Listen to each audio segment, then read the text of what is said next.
It's the Kyle Hyman Show on Redeemer Radio. This is Kyle Hyman. I am here with Chris Paget. He is one of the speakers here at the Steubenville Conference, and I am excited to talk to you about CatholicFam.org. Catholic family and marriage? Yes. Thank you. I'm excited about talking about it too. When did you get the idea to get that started? So here's the interesting thing. Linda and I had been praying and talking Your wife, Linda. My wife, Linda, a long time about should we keep doing what we're doing as a nonprofit or a for-profit. Mm-hmm. So for over 20 years, we've been doing full-time ministry, and it's all been a for-profit. That's how we basically ran it as a business. And we'd been deciding and discerning for a while, should we kind of move it into a nonprofit arena? What does that mean? What does that look like? A year ago, I had open heart surgery, which was not on my to-do list. And when I came out of that and we started the recovery, I think Linda and I both had known, okay, it is time. We're going to move forward with this. It was really the catalyst to try to focus all our efforts. And what we decided was our heartbeat has been for so long marriage and family. And everything I do really is in that world. Let's basically try to get everything under one hub. So we thought of it a lot like a wheel. Here's the hub. And from that, all these different things happen on a constant, regular basis. Okay. So we said, what's the hub? And what the hub is our ministry with families and with marriages. So I spent some time talking to Chris Stefanik. We were trying to talk a little bit about this process, and he was with me as I sent him a million tweets about what the name could be. He was so patient and good. I spent a lot of time talking to Justin Fatika about nonprofit stuff, and he was a great asset, a great friend, and came up with a name that my web guy, Carson Weber, actually had thought of. Why not call it Catholic Fam, for family and marriage? Mm-hmm. That's available. Let's go for it. So in a lot of ways, it was just kind of the perfect moment. I remember actually Stefanik said to me, Chris, it sounds to me like you're basically a few hires away from being where you want to be, or you really want to go into the nonprofit route. And we prayed about it and thought about it. My wife and I said, I think we're going to do nonprofit, and I think we're going to have not just us, but we're going to have our good friends, the Perrins. We'll ask them if they want to do this ministry with us. So Bob and Lisa Perrin kind of joined forces right at the beginning, and we just started to dream about what this ministry was going to look like, and came up with basically this simple reality is that it's a ministry to help encourage, equip, and empower marriages and families. Mm-hmm. So we're off and running. January 1st officially. We got all the paperwork stuff done. It was officially 501c3 nonprofit. We had a great lawyer, a good Catholic guy, took care of all the logistics. We got a great accountant. We got everything running. And basically, it's been incredible. So it's a good beginning. And I know you've got a lot of resources that you're doing with that, but what is the end goal? Right.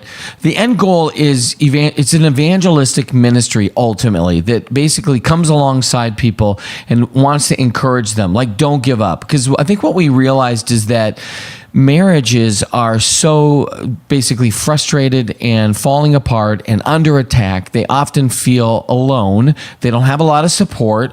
And so what we wanted to do is come alongside them, encourage them, and just say, you know what? It's going to be okay. Here's a million examples and reasons why it's worth going on and continuing.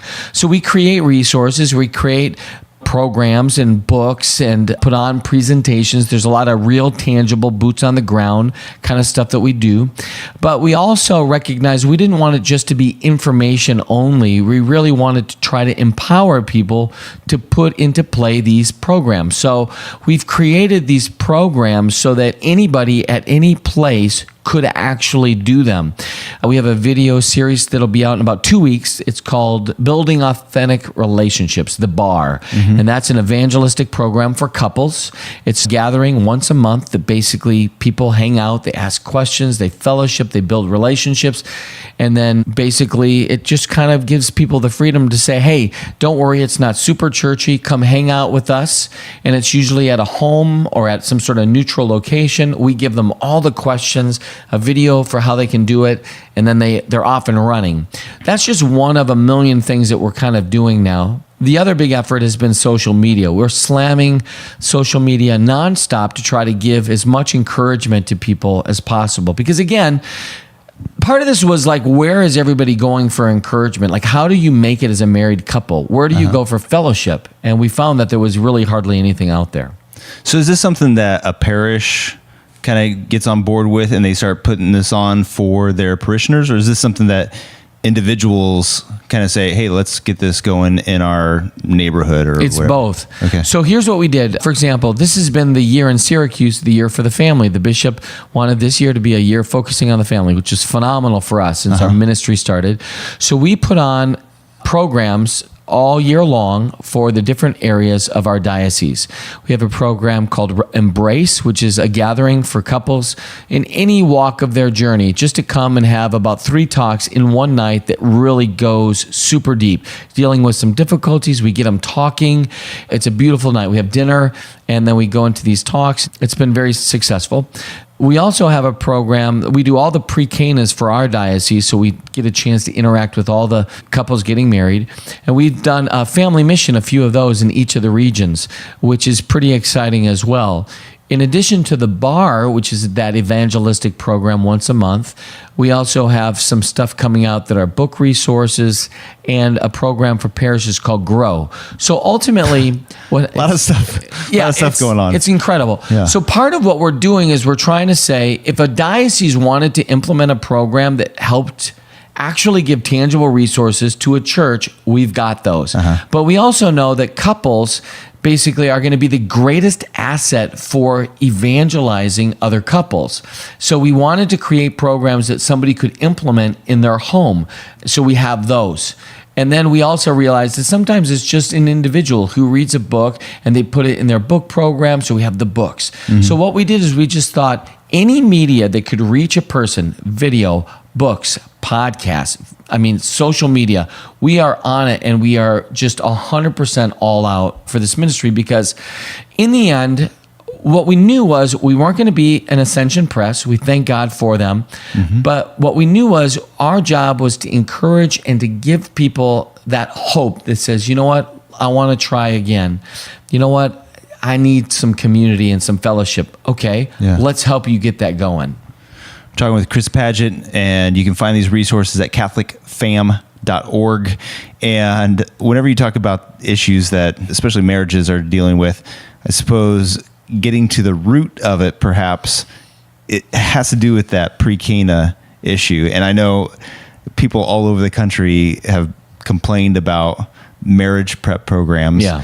And so trying to prepare couples before they get into the marriage, or maybe before they get into a marriage that they're not actually called to. Yeah. What are some of the things that you're doing in your pre-Cana program to help prepare couples? Well, we have one day with these couples. So our program is amidst all the other diocesan obligations, the meetings with the parishes, the pastors, stuff like that. In our one-day event, we do a number of different talks. We talk about some of the fun things that they remember. We have a talk called The First. Then we go into the basics, which basically are basic principles that every couple needs in order to not just survive, but thrive. Okay. Wait, can I stop you there? Oh, Can yeah. we talk about those? Because that sounds like something that I need to know about. So basics, when we do, well, first, the first is a simple question of, we try to get people to remember all the reasons they fell in love with each other in the first place. So we have a list, and then we have them break out and they go through that list and they try to remember, what was our first date like? What was it like? What kind of cologne was she wearing? He wearing? And what kind of, maybe that was interesting. What kind of cologne was he wearing? She wearing? So we have them remember all the reasons they fell in love, basically. Then they come back after that and they kind of share a story about it, and it's pretty funny. Then we do a talk basically on the basics. And the basics basically looks at 7 points, basically virtues that every couple needs to thrive in a marriage. They're not rocket scientists. Actually, what it is everybody should basically say after each point, oh, that makes sense. It's not a novel idea. So things like commitment, basically believe in one another, dream together, basically self-control. And I connected the theological virtues and the cardinal virtues to a modern understanding of a virtue. And I put that together so that the couples could look at that and say, if we can grow in these areas, dignity, respect, if we can grow in those wise choices, then what happens is that they start to develop the habit of implementing virtue in their relationships. What's fascinating about that is just how easy it is to see couples that struggle because there's one or two that is just not in sync with each other. They're struggling. Maybe the things that they're saying to each other are far more aggressive and even heartless compared to anything they would have ever said in their job. Right. And that's a big problem. We talk a lot about the things that you say. My wife likes to say, if you say something long enough, you start to believe it. So you need to be careful. So that's a pretty important. And then I do a talk a little later on in that day, which is basically looking at these pillars, these relational pillars that everybody has experiences in, like family, friends, and significant others. This is a big deal because the whole understanding of how we are father and husband or wife, mother comes from how we were brought up. And if you had a dysfunctional home, that's basically going to be your understanding, your reference point for being that dad, that mom, that wife, that husband. And what we try to do is right from the beginning say, you don't have to necessarily think I'm paralyzed by my past, but you need to understand your past so you can avoid doing some things that you know you don't want to do. So let's say you grow up in a home where discipline was aggressive and maybe even borderline abusive. You can say, I don't want to do that, but it's your model and it's basically your reference point for discipline. Unless you're very careful, it would be easy to fall back into what you've seen, experienced, and known your whole life. Okay. Because it's almost become ingrained in you. Sure. It has to be an intentional separation and departure from that. So we look at those kind of issues and talk about why maybe certain couples might struggle with, for example, anger issues, pornography, addictions, because what happens is that if you trace it back, you can see a lot of times where it began was in their home when they were young kids. So those kind of programs are really helpful because I think it helps to lay the foundation for a couple getting ready to be married to say, okay, I know it's great now and exciting and it seems blissful and it's going to be perfect, but you're bringing possibly a whole bunch of baggage into that marriage. And as a result, you want to at least talk about that. And if you've not, this is a good time to start. And not to be weird about it, we've had times where people do not continue on with their marriage after the pre-Cana. And in some ways, I think that's a success. Sure. Because I would rather them realize that now and Right. just wait and try to get a few things figured out beforehand. So I know you've got a lot of other things. I feel like any one of these topics we could talk for hours on. Yeah. But I want to make sure that we mention the bulletin inserts. Oh, that yeah, you guys do. So every month we do a bulletin insert. Any parish in the country can include it for free. It's something that we do. It's something meant to be super practical, tangible. Again, it's evangelistic, encouraging. A couple, maybe they're coming to Mass for the first time in months. They open up that bulletin and out drops this, I'm bored at church. Kids are misbehaving. What do I do? And it just lends them hope to say, hey, we're so glad you're in church. Don't be discouraged. And it's real practical, real tangible. We mail that out every month for free. Anybody who wants it can sign up. They show up on an email list for me and I email that out. We put that together faithfully every month. We also have an online magazine. Every month it's done. It's a whole bunch of great stuff on there. I have a cool little thing called Spiritual Fatherhood. I do interviews with priests and I ask them, tell me a little bit about what it was like growing up. Well, how did your parents influence you being a priest? I do a thing for dads. I ask them, how has being a dad changed your life? We have this 411 on fatherhood. So there's a lot of cool stuff that we're doing. And again, it's just the beginning. We're literally only 6 months into it. And our latest thing starts in about a week and a half. We're going to do these gatherings, these worship gatherings once a month. We're going to call them family gatherings. It's just a night of just fellowshipping, worshiping, and inviting neighbors over to literally our garage where we're going to sing, have a potluck, give like a gospel message, and basically invite people to be loved right where they are. And we've got approval from our pastor, our parish pastor. And I mean, we're really just kind of thinking we're going to try everything possible. We might fail a million times. We're going to try everything possible to reach out to people to let them know they're not alone. Awesome. We're out of control. Check it out, catholicfam.org. Thanks, Chris Padgett, for sharing this with us and for all the good work that you're doing. This is awesome. I love you. Thanks, man.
It's the Kyle Hyman Show on Redeemer Radio.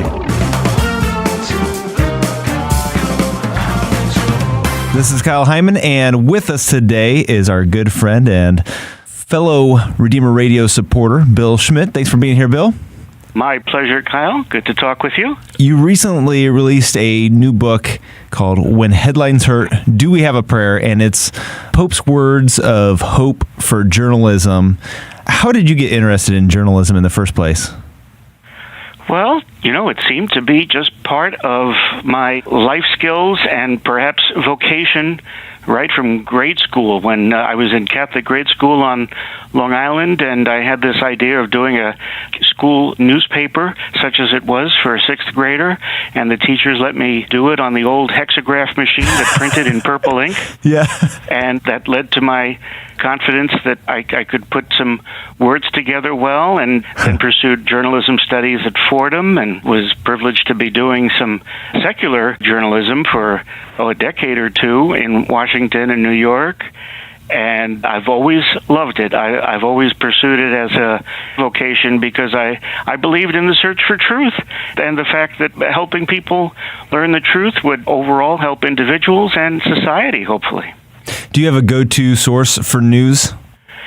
Good question. I would say random, but variegated as much as almost everybody's is now. I hope that's true. I guess one of the tendencies is for people to kind of lock themselves into only one or two sources. Mm-hmm. But between my wife and myself, I'd say we're consuming everything from the Catholic press to Wall Street Journal and major newspapers like that, plus catching parts of National Public Radio and other radio and TV all through the day and sometimes into the evening when I suffer from insomnia. If I'm not writing books, I'm watching the news.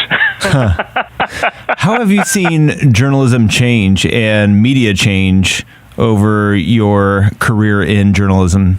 Oh, wow. I think in some very basic ways, certainly what attracted me during my years at Fordham, which were in the 70s, was the, I'd say, idealism of the Woodward and Bernstein era and the power of truth being very much a draw into the profession, the idea that it truly is a profession.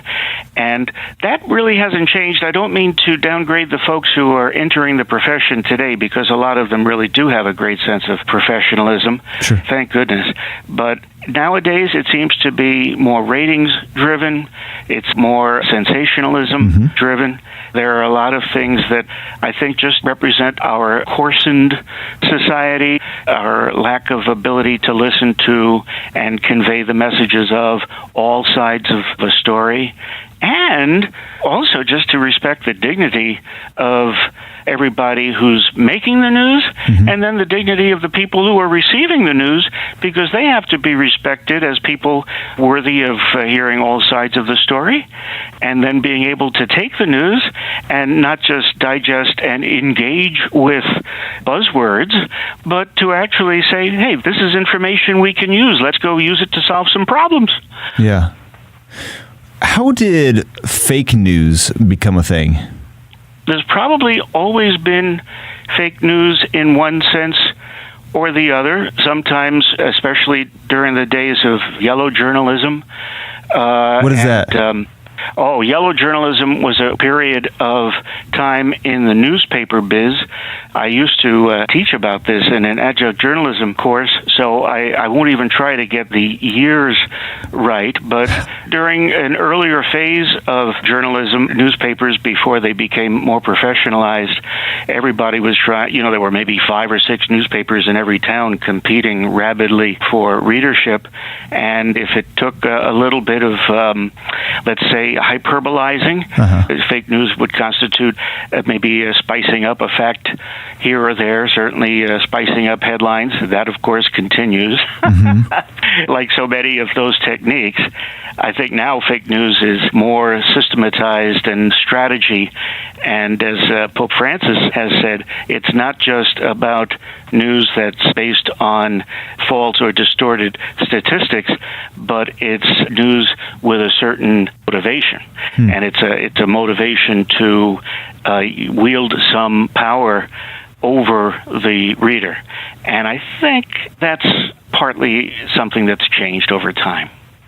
And that's one of the things that you talk about in your book and kind of Pope Francis's thoughts on that. We're talking with Bill Schmitt. The book is When Headlines Hurt, Do We Have a Prayer? And how did you get the idea of looking at media and media consumption through the lens of Franciscan spirituality? Well, it was thanks to the Pope producing, just in recent months, his annual message for World Communications Day, something that a lot of people don't realize even exists, but popes have been producing annual messages for World Communications Day for 52 years, ever since the Second Vatican Council determined that it was something that the Church should be monitoring and instructing people about. But when I learned that Pope Francis was in this particular message not only specifically addressing journalism and fake news, it's even in the title of his message, I said, wow, I've got to read this and reflect on it more deeply. And then on top of that, he ends his message with a paraphrase of the original and much beloved peace prayer of St. Francis, the one that starts, Lord, make me an instrument of your peace. And as a member of the secular Franciscan order, that's a prayer that we all embrace. And I said, wow, I have to learn more about this. And then once I looked at it more carefully, I said, I'd love to write something about this, drawing not only on the Pope's insights, which are really, really good and also very well phrased, I might say, but also drawing on some of my own journalistic experience.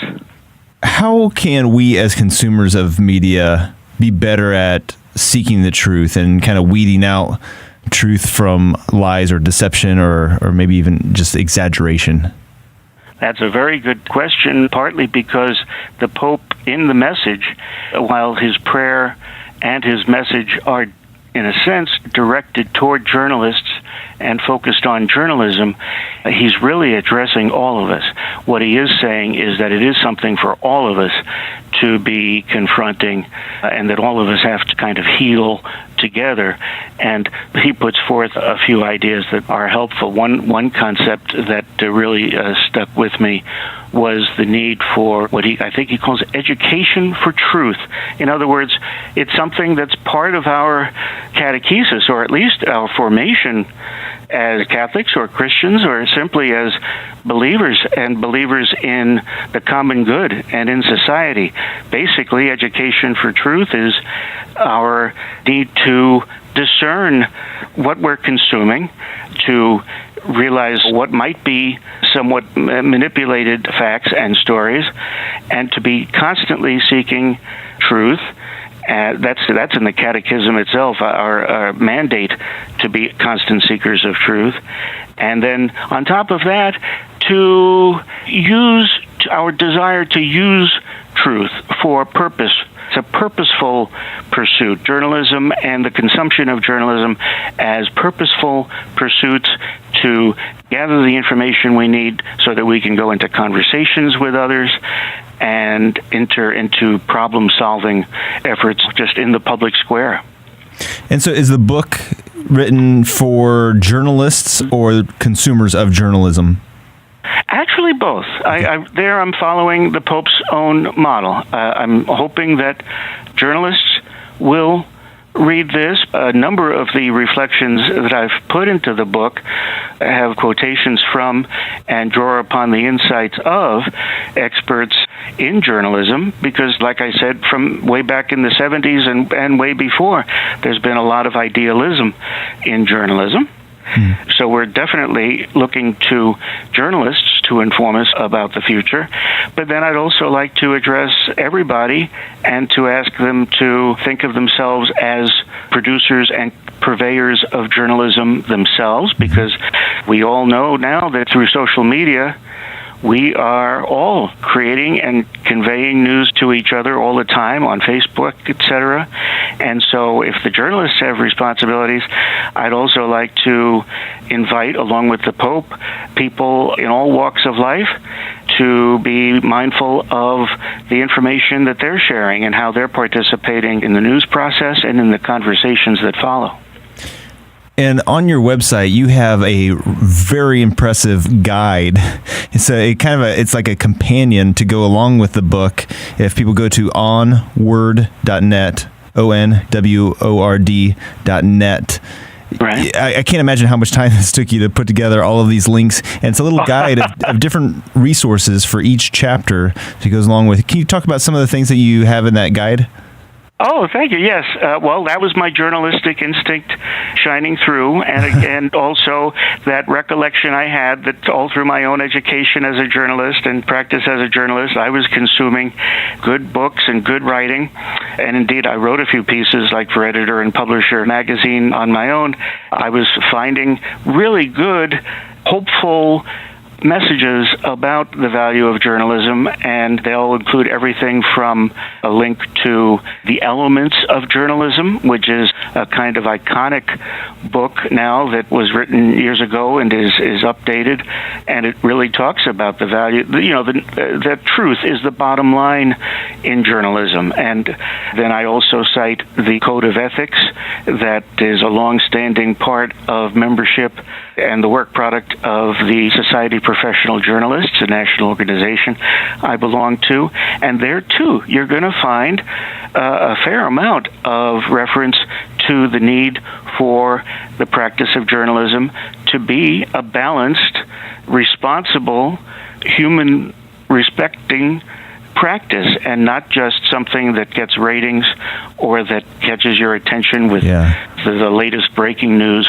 but rather to be mindful, is the news that you're writing something that's going to unduly, unnecessarily defame people or harm people's lives? That's kind of what was on my mind when I wrote the title about When Headlines Hurt, because when headlines hurt, certainly sometimes the truth hurts. There's no doubt about that, and that's fair, and that's good journalism. But do all headlines have to be hurtful, not only to individuals, but in a sense to society, because we're kind of feeding ourselves a constant toxic diet of headlines and news stories that are mean-spirited and simplistic and just filled with buzzwords and narratives that unduly lock us into one frame of mind and kind of stifle the open, candid conversation that really is the only way democracy is going to survive. I couldn't agree more, and people should check this out. Go to onward.net. You can find that guide that goes along with this, as well as links to get it on Amazon, Barnes & Noble, Smashwords. Any other place to send people to get a copy of the ebook? Well, I think Smashwords is the place where they'll find the largest number of formats. Okay. I'm still learning about ebooks myself, but I know that the simplest one to download is a PDF. And if people show a lot of interest in this book, I might actually take the next step and do something very old-fashioned, have a hard copy made of this book. I don't think people read those anymore, do they? There's probably a couple out there, yeah. But no, at least the Smashwords and Kindle and Barnes & Noble will be a good start for them. Okay, well, you even got quotes in the book from the royal wedding, so that's not even a month old. So very, very relevant and very necessary, too, right now. So it's only $2.99. People should definitely check it out and support the work that you're doing. So thanks, Bill Schmitt, for joining us today. Appreciate it. Thank you very much, Cal. Good to talk with you.